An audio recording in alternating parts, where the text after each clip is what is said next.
Good afternoon, everyone, and welcome back to another episode of the official ARK podcast here with number 353. My name's Coach MT, and I'm here live today with the core team. Your host for tonight, as always, the one and only Mr. Atlas. The floor is all yours, sir.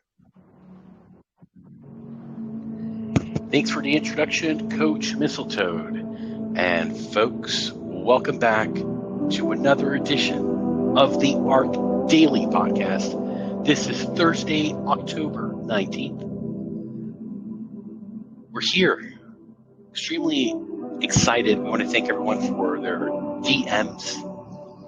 Definitely been an interesting past 48 hours as we're looking forward to the migration, giving folks the opportunity to make their decisions. We had a fantastic podcast yesterday, shining some light, understanding where the target is, seeing the businesses that are out there. We touched on Proton Mail, 9 years, 100 million paid customers later.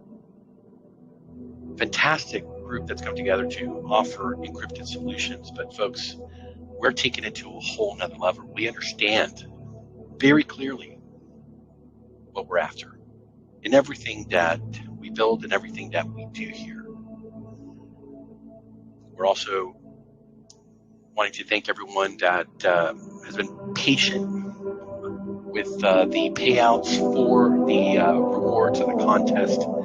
We finally got everything tallied up, sent on over. We give everyone a round of applause for all your dedication and hard work. And we ask you to stay tuned between tomorrow and Saturday. We'll have the final details and information, what we're going to be able to offer, how we're going to be able to put everything together for you so that we make a process that's seamless. We've done the math to hold the price of ARK at $1, folks. Will cost us $500,000 per month. I'll repeat that for you. $500,000 just to keep it at $1. And that's going to continuously, through the inflation of the ArkFi token, continue to grow. That's a complex system looking at a buyback and burn mechanics. We have a partner that we currently work with in the space that does a buyback and burn system. They're not that great, in our opinion. The legacy NFT model, holding on to a utility yield NFT that is distributed within a pool that's paying out. You know, our folks here that were the first investors into legacy NFT, they were already pretty much around 60% return on investment. And that will continue from time to grow. So we like the plan, we like the direction that we're heading in, taking the liability of inflation and keeping things simple, where folks are able to come in and not have to be concerned about the price of a token, just concerned about how well the business is growing, how the profits are rolling in, the revenues, the expenses, and of course, distribution to everyone. So it's going to be a much more attractive opportunity. And for the folks that don't have legacy NFTs, you're going to have a way to get in there. You're also going to have an ability to earn on that side from the ARK Lite program that's going to be unveiled shortly as well. So a lot of great things happening. We thank you all for your continued patience, your continued support. I think when this is all said and done, folks are going to end up on the right side. And folks who've left the project, who've been lured by other opportunities, we've seen the space, we've seen the amount of rugs, we've seen the amount of projects that have just fallen flat on their face. And we do believe clearly that folks are going to come back home to the ARK to get their profits, to get their long-term yields, to get solid revenue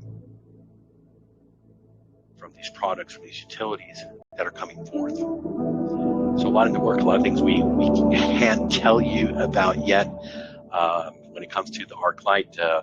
We're also working on the ARK Pay solutions. We'll be able to pay your bills that's under work as well. There's a lot cooking here. We don't want to have one unicorn. We want to have many unicorns in the race. And we believe that each of them are going to have their sunlight. They're going to have their moment, their rainbow, and they're going to have an opportunity to really, really expand. When I say 500,000 per month to keep the price at $1, I think we could reach that with the utilities. It's just a matter of time and growing each respective business. With that, I'm going to turn it over to Brett Nordin for his updates for today. How you doing?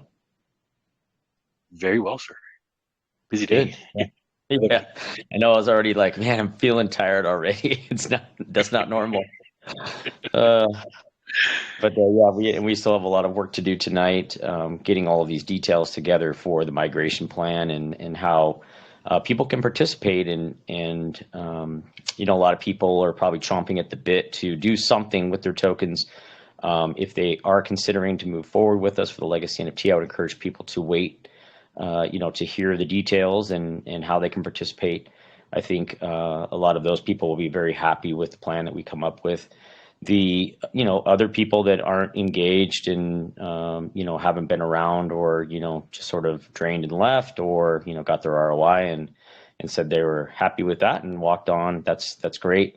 I don't think that they're going to be the ones that necessarily come back. I think ultimately they will in time as they see what we're really rolling out here, how the legacy NFT is going to mature, and the structure that we have now can be improved. It can be optimized so that we can include more people, that it can pay out in different ways. It can pay out in a way that incentivizes people to get in earlier in the system. So we're conjuring up all of these ideas right now and shuffling them around and figuring out what we can do contractually immediately to get through this migration, and then also what we can do long term. We've talked about moving to other chains and doing things like that. So there's a lot of opportunity, and I'm really excited because I know with the podcast, we throw up the dashboard and we look at the price and the liquidity, and that's sort of the downward spiral and has been for quite some time now. So to bring this new energy, this new life back into the project, where we're looking at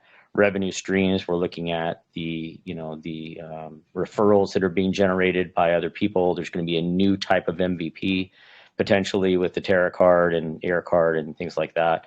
And then moving on to the privacy products and, doing the same thing where we're watching the user growth and we have these different dashboards, and then maturing the legacy NFT dashboard as well. We have some ideas how, we can show how these revenues are impacting your yield immediately and have an ROI type dashboard where you can see what your initial investment was, how much you've recouped, and all of these things.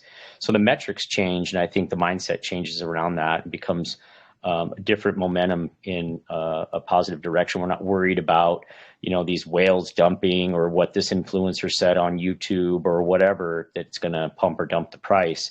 And I think that's the biggest issue with the token model.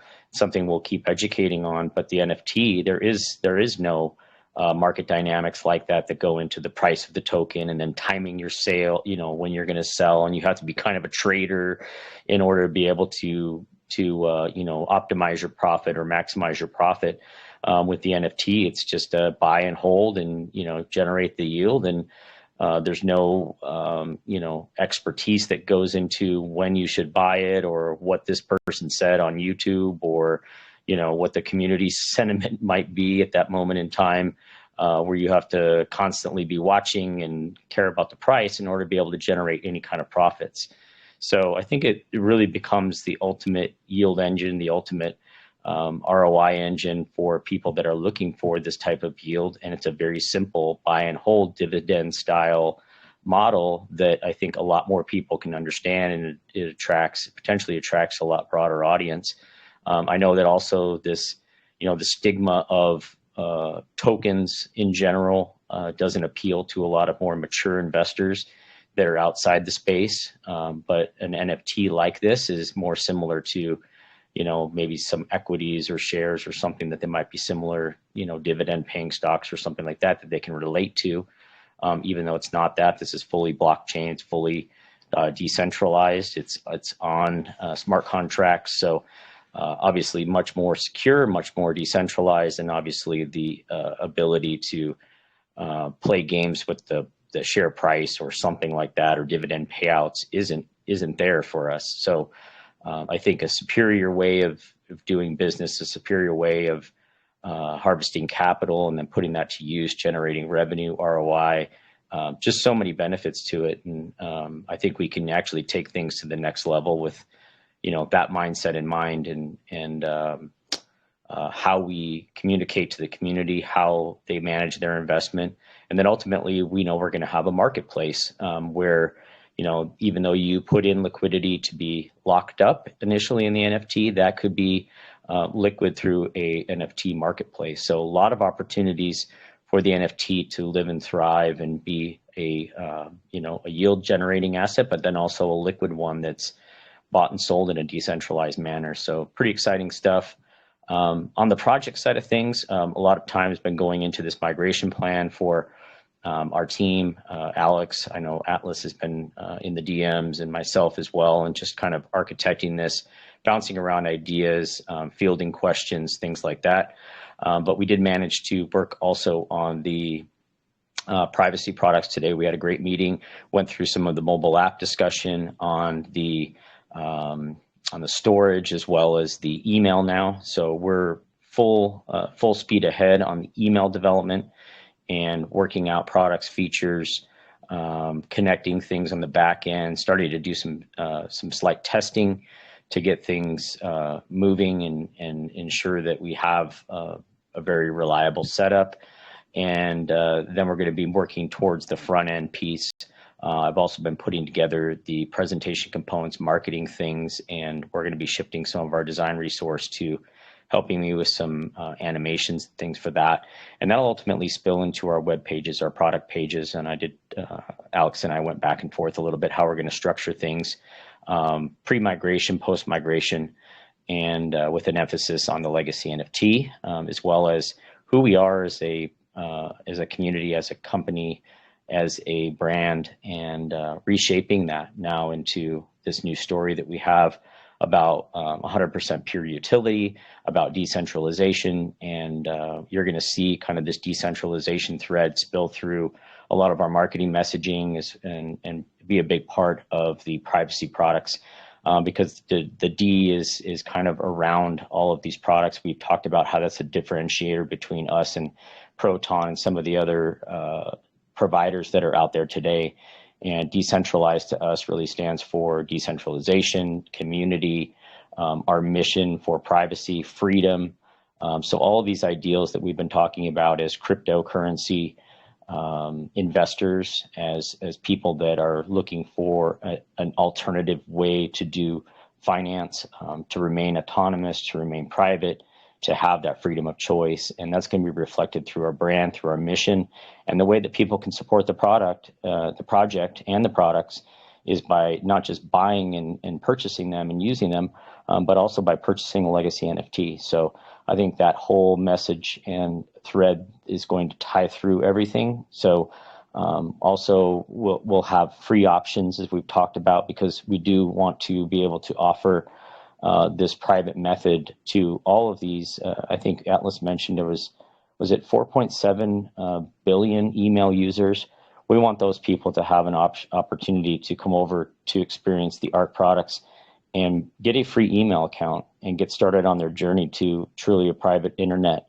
And that's going to only happen if we have the support of our community. We have users that are paying the subscription, as well as the legacy NFT holders who are making a contribution to the project, and in return getting some benefits from that through yield generation, through discounts of the product and other things. So all of this kind of messaging, this shift is going to happen in the next few months as we lead into the privacy products. So this sort of a rebranding of sorts, and a pairing away from the ROI DApp and into the utility yield generation NFT as the main driver for investors, but then also the main supporter of our broader growth and being able to provide this product to millions of people around the world. So that's how we're going to springboard, and that's how we're really going to grow. Obviously, cryptocurrency users and people that are, whether they're trading in DeFi or whatever else, are an obvious target. They understand decentralization. They understand what privacy means,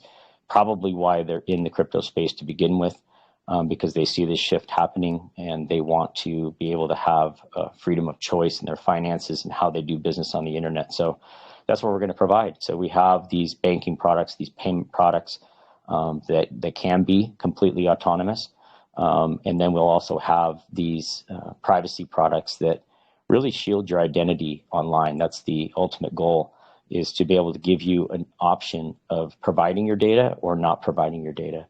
And so we'll have obviously paid options that will help support some free ones for people who can't afford to break away from big tech. We'll have these free options to get started, at least at a small level.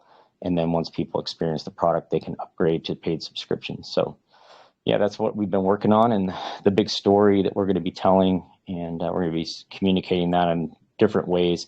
I've also been thinking about, the original webinar model that we had discussed for going into the ROI DApp, and then we were going to shift to the ARK Lite model.